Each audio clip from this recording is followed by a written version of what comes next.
Fala galera, ligado aqui no canal Expresso, de volta aí depois de um mês de janeiro de férias, né, que a gente merece um pouco de descanso, reta final de dezembro com as festas, voltando aí para fazer vídeo sobre o Vasco, acompanhando esse mercado aí muito difícil para o Vasco, mas hoje eu vim aqui para falar do jogo contra o Maricá, a sexta partida do Vasco no Campeonato Carioca.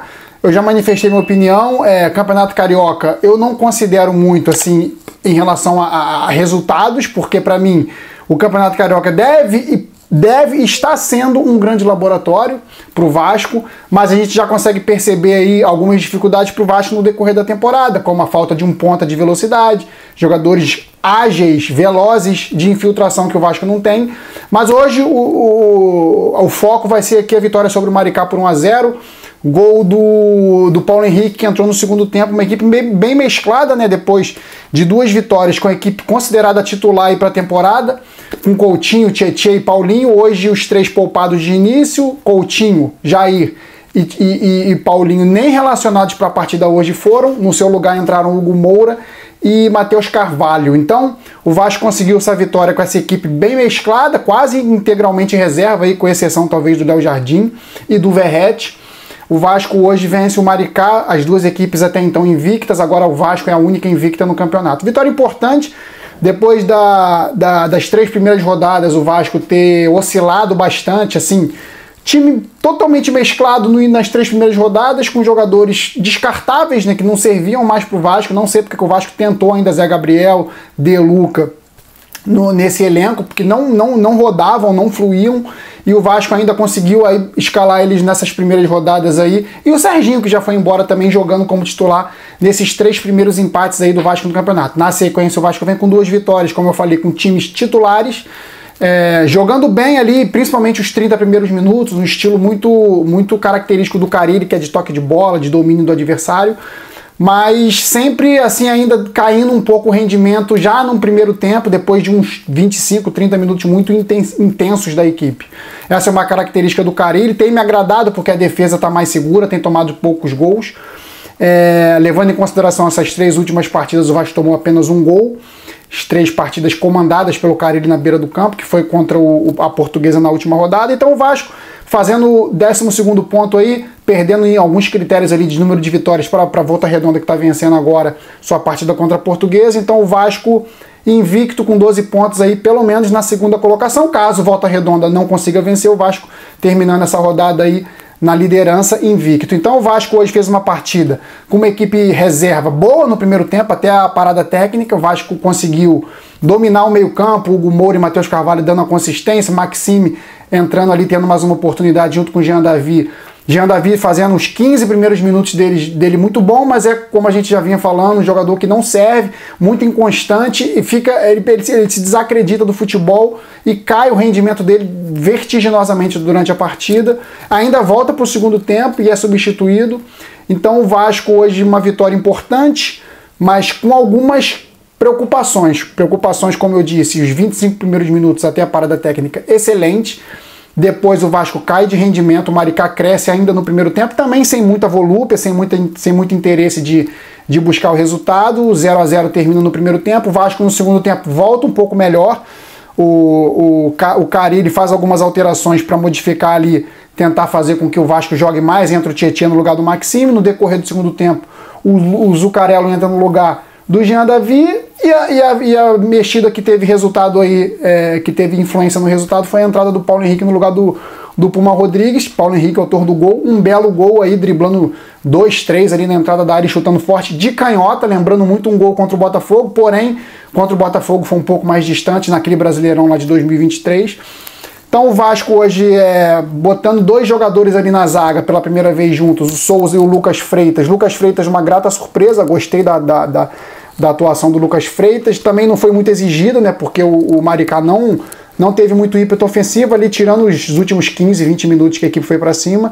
O Souza seguro também, por mais que eu tenha minhas implicâncias aí com o Souza em relação a ritmo de jogo, em relação a ser um jogador que já não tem mais aquele pique, mas de repente ele se posicionando melhor, pegando o hábito da defesa, ele consiga ser um jogador que ajude mais o Vasco na cobertura, principalmente ali na antecipação, que ele é um jogador de meio campo, já sabe um pouco dessa malandragem de antecipar jogadas.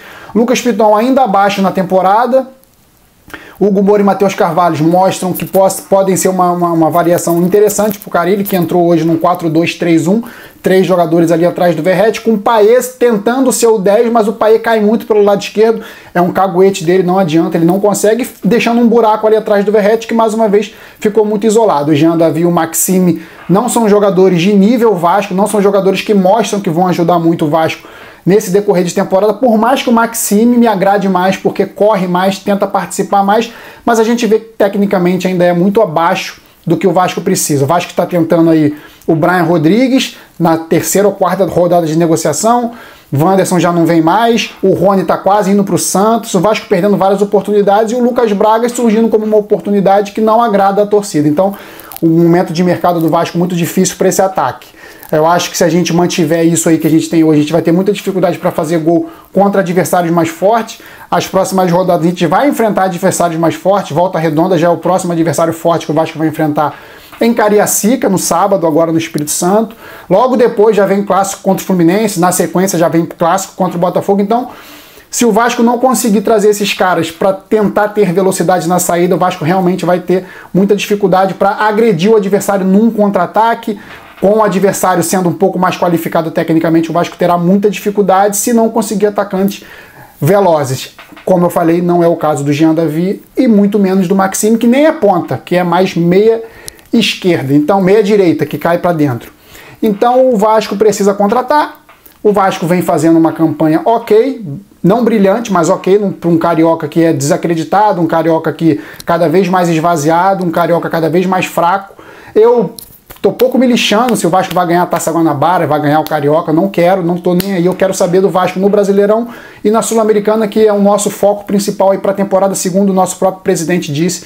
O Vasco tem que tentar chegar o mais longe possível numa Sul-Americana para voltar a almejar um título grande aí, que o Vasco não vence há muito tempo, e o pior, vendo seus rivais vencendo campeonatos aí em profusão nos últimos anos. Então o Vasco tem que focar realmente na Sul-Americana, no Brasileirão e na Copa do Brasil, sim. Também é uma competição que pode levar o Vasco a uma Libertadores de forma mais rápida e direta.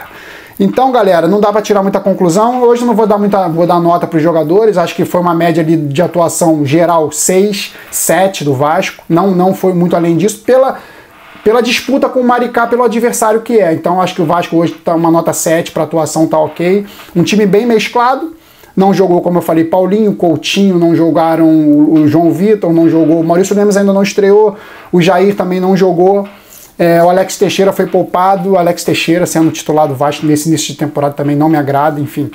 É muito complicado o Vasco não ter jogadores para variar esse esquema ofensivo. O meio-campo do Vasco esse ano tá ok. Eu acho que aquele losango que o Carille fez nas últimas 2 partidas, os últimos 2 jogos do Carille antes desse time entrar em campo hoje, foi um esquema interessante com o losango no meio campo, com o Alex Teixeira e o Verratti no ataque, mas o Alex Teixeira vindo mais para uma meia, então um esquema mais parecido com 4-5-1, mas o Alex tendo mais liberdade para flutuar ali atrás do Verratti, tabelando com o Coutinho, o Tietê chegando, o Paulinho chegando, mas esse esquema é um pouco suicida se formos botar um adversário mais forte, se enfrentar um adversário mais forte, porque é um esquema que todos marcam, mas ninguém é marcador de fato nesse meio campo. O Jair marca, o Paulinho marca e o Tietê marca, mas nenhum é pitbull que persegue, que tira, que briga, que está sempre voltando para marcar. Então, contra adversários mais fortes, eu acho que é meio complicado a gente não ter o Hugo Moura ou o Matheus Carvalho nesse meio campo. Vamos ver como é que vai ser. Eu não vou falar que estou gostando, porque ainda é muito início de temporada, vou esperar para ver. Mas os resultados estão aparecendo, o esquema, como eu falei, do losango no meio campo me agrada. Mas vamos ver aí nos jogos mais difíceis, já tendo um adversário muito difícil no sábado, que é o Volta Redonda em Cariacica. Volta Redonda, atual campeão da Série C, e disputando uma Série B de Campeonato Brasileiro. Que Série B exige um pouco mais de qualidade dos participantes. É isso, galera, valeu. Lembrando, galera, de compartilhar, curtir, dizer para os seus amigos aí que o Expresso já está com seu pós-jogo no ar. Valeu, saudações vascaínas sempre, fui!